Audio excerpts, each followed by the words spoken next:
श्री स्वामी समर्थ. स्वागत आहे तुमचं माझ्या यूट्यूब चॅनलवरती. आजचा दिवस तुम्हाला खूप छान सुखाचा समाधानाचा जाऊ देत हीच मी स्वामींच्या चरणी प्रार्थना करते आणि आजच्या व्हिडिओला सुरुवात करते.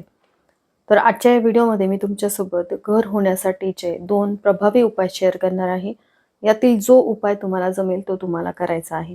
तर दोन्हीही उपाय तुम्ही काळजीपूर्वक लक्षपूर्वक ऐका, म्हणजे तुमचं घर होण्याचं स्वप्न होण्यामध्ये काही अडचणी येत असतील तर त्या दूर होतील आणि तुमची स्वप्नपूर्ती इच्छापूर्ती होईल.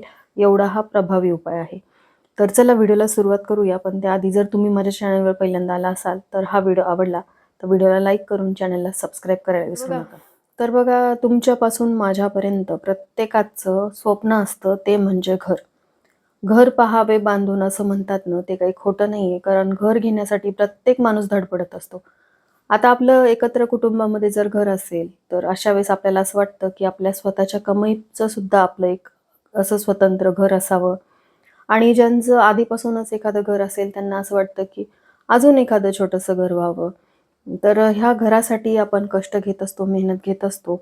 पैसा असूनही बऱ्याचदा घर होण्यामध्ये काहीतरी अडचणी येतात आणि आपलं ते स्वप्न पूर्ण होण्यापासून कुठेतरी थांबतं, म्हणजे ते स्वप्न पूर्ण होत नाही. मग अशा वेळेस काय मग आपण म्हणतो की का बरं अशा अडचणी येत आहेत किंवा माझं हे स्वप्न का पूर्ण होत नाहीये. तर याला काहीतरी कारणं असतात आणि यामागे तुमच्या मागे असलेले काहीतरी दोष कारणीभूत असतात. मग तुम्ही ज्या घरामध्ये राहताय तिथे असलेले वास्तुदोष म्हणा किंवा घरामध्ये असलेली नकारात्मकता किंवा तुमच्या स्वतःमध्ये जर नकारात्मकता असेल, म्हणजेच तुम्हाला पितृदोष असतील, तर ती नकारात्मकता हे कार्य तुमचं पूर्ण होत येत नाही. मग आपण आपल्या कष्टासोबत मेहनतीसोबत हे छोटे छोटे उपाय करून आपली इच्छापूर्ती करू शकतो. कारण हे उपाय केल्यामुळे आपल्या कष्टासोबत मेहनतीसोबत नशिबाची साथ मिळते. आपल्याला काही दोष असतील तर ते नाहीसे होतात आणि हे दोष जे आहेत ते आपल्या इच्छेच्या मार्गामध्ये अडथळे निर्माण करत असतात. तर आपण जे उपाय केले त्यामुळे हे सर्व अडथळे दूर होतात आणि आपली इच्छापूर्ती होण्यासाठी मदत होत असते. पण कोणताही उपाय किंवा सेवा करत असताना त्या उपायावरती तुमची तेवढी श्रद्धा असायला हवी, तुमचा तेवढा विश्वास असायला हवा, तरच तुमची ती इच्छापूर्ती होते. तर असेच 2 उपाय मी तुमच्यासोबत शेअर करते. तर घर होण्यासाठी जो सगळ्यात पहिला उपाय तुम्हाला करायचा आहे तो कोणत्याही मंगळवारी आणि शनिवारी करायचा आहे. म्हणजे कोणताही महिना सुरू असू द्या, त्या महिन्याच्या कोणत्याही मंगळवारी तुम्ही या उपायाला सुरुवात करू शकता. जसं मी तुम्हाला नेहमी सांगते की कोणताही उपाय सेवा करत असताना तुम्हाला त्यासाठी संकल्प करायचा आहे. संकल्प केल्यामुळे आपण त्या सेवेशी बांधले जातो आणि आपली इच्छापूर्ती होते. तर संकल्प कसा करावा यावरचा डिटेल व्हिडिओ आपल्या चॅनलवरती आहे, तिथून तुम्ही तो बघू शकता. तरी देखील सांगते की सकाळी देवपूजा झाली की तुम्हाला संकल्प करायचा आहे. हातामध्ये तुम्हाला फूल, अक्षता, हळदी-कुंकू वगैरे पळीने 2 पळ्या पाणी घ्यायचं आणि तुमच्या इच्छित कार्यासाठी संकल्प करायचा आणि तो संकल्प ताम्हणामध्ये सोडायचा. तर संकल्प काय करायचा आहे? तर मंगळवारी आपल्याला ही सेवा सुरू करायची आहे. तर संध्याकाळी दिवे लागणीच्या वेळेस आपल्याला जवळच असलेल्या हनुमानांच्या मंदिरामध्ये जायचं आहे. या मंदिरात जात असताना आपल्याला एक लाल रंगाचा फुलांचा हार घ्यायचा आहे. शक्यतोवर गुलाबाच्याच फुलांचा हार घ्यायचा आहे आणि यासोबतच बुंदीचे लाडू घ्यायचे आहेत. आणि तिथे जाऊन आपल्याला मारुतीला म्हणजेच हनुमानांना ह्या दोन्ही वस्तू अर्पण करायच्या. फुलांचा हार तिथे असलेल्या गुरुजी किंवा पुजाऱ्यांना घालायला सांगायचा आणि यासोबतच आपण जे बुंदीचे लाडू नेले होते ते देखील तिथे नैवेद्यामध्ये हनुमानजींना अर्पण करायचे. त्यानंतर तो करायचे आहे. आता एवढं करून झाल्यानंतर आपल्याला तिथे बसून हनुमान चालीसाचं पठण करायचं आहे 1 वेळा. ही सेवा आपल्याला मंगळवारी करायची आहे आणि अशीच सेवा आपल्याला शनिवारी करायची आहे. शनिवारी देखील आपल्याला अशाच प्रकारे दिवे लागणीच्या वेळेस जवळ असलेल्या हनुमानजीच्या मंदिरामध्ये जायचं. तिथे जात असताना लाल रंगाच्या फुलांचा हार आणि सोबत बुंदीचे लाडू घेऊन जायचे आहेत आणि तिथे बसून तुम्हाला हनुमान चालीसेचं पठण करायचं आहे. म्हणजे किती दिवस ही सेवा करायची? तर प्रत्येक मंगळवारी आणि शनिवारी ही सेवा करायची आहे, जोपर्यंत तुमचं घराचं स्वप्न पूर्ण होत नाही. पण ही सेवा तुम्ही केलीत तर तुमचं घराचं स्वप्न जे आहे ते काही सेवेच्या आतच पूर्ण होईल, एवढी ही प्रभावी सेवा आहे.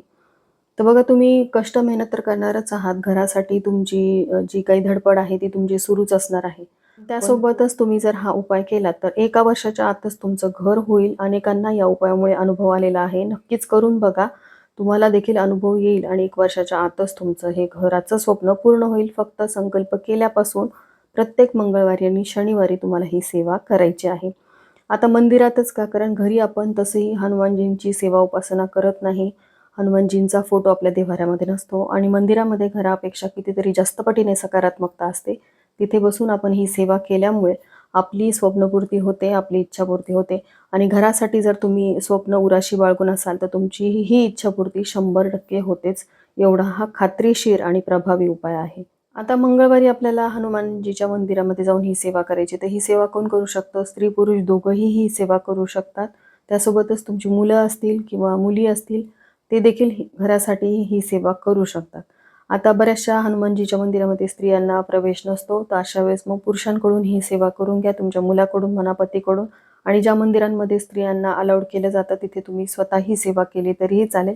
कारण बऱ्याचदा पुरुषांना तेवढा पुरेसा वेळ नसतो, घरी यायलाच त्यांना उशीर होतो. त्यावेळेस ही सेवा ते करू शकणार नाहीत. त्यामुळे घरातील कर्त्या स्त्रीने किंवा तुमच्या मोठ्या मुलाने ही सेवा केली तरीही चालेल. तर बघा, त्यानंतरचा दुसरा प्रभावी उपाय आपलं घर होण्यासाठीचा आपल्याला आपल्या स्वतःच्या घरातच करायचा आहे. आपल्या देव्हाऱ्यासमोर करायचा आहे. तर तुमची जी कुलदेवी असेल, तर त्या कुलदेवीच्या वाराप्रमाणे या सेवेला तुम्हाला सुरुवात करायची आहे. कुलदेवीच्या वाराप्रमाणे म्हणजे कोणत्याही मंगळवारी किंवा शुक्रवारी तुम्हाला ही सेवा करायची आहे. सांगितल्याप्रमाणे सेवेला सुरुवात करायच्या आधी तुम्हाला संकल्प करायचा आहे.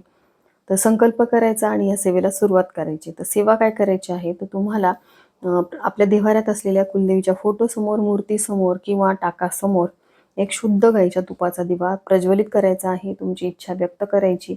एक लाल रंगाचं फूल कुलदेवीला अर्पण करायचं आहे. असाच उपाय तुम्हाला संध्याकाळी दिवे लागणीच्या वेळेस करायचा आहे आणि हा उपाय पुढचे सलग काही दिवस करत राहायचा आहे. शक्यतोवर 40 दिवस ही सेवा केली जाते.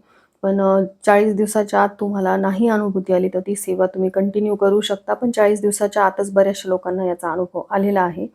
त्यामुळे म्हणजे मंगळवारपासून तुम्ही या सेवेला सुरुवात केल्यानंतर रोजच तुम्हाला ही सेवा करायची आहे. सकाळी तुम्ही शुद्ध गाईचा तुपाचा दिवा लावला, त्यानंतर संध्याकाळी लावायचा. कधीपर्यंत ही सेवा करायची? जोपर्यंत तुमचं घराचं स्वप्न पूर्ण होत नाही, तोपर्यंत तुम्हाला ही सेवा करतच राहायची आहे. ज्यावेळेस तुमची इच्छापूर्ती होईल, तेव्हा तुम्हाला ही सेवा करणं बंद करायचं आहे. तर बघा, आपल्या देव्हाऱ्यात प्रत्येकाच्या देव्हाऱ्यामध्ये कुलदेवीचा टाक असतो, मूर्ती असते किंवा फोटो असतो. तिथे आपल्याला ही सेवा सुरू करायची. सांगितल्याप्रमाणे तुम्हाला संकल्प करायचा आहे आणि त्यानंतर सेवेला सुरुवात करायची. शुद्ध गाईच्या तुपाचा दिवा प्रज्वलित करायचा आहे. तुमची मनोमन इच्छा व्यक्त करायची.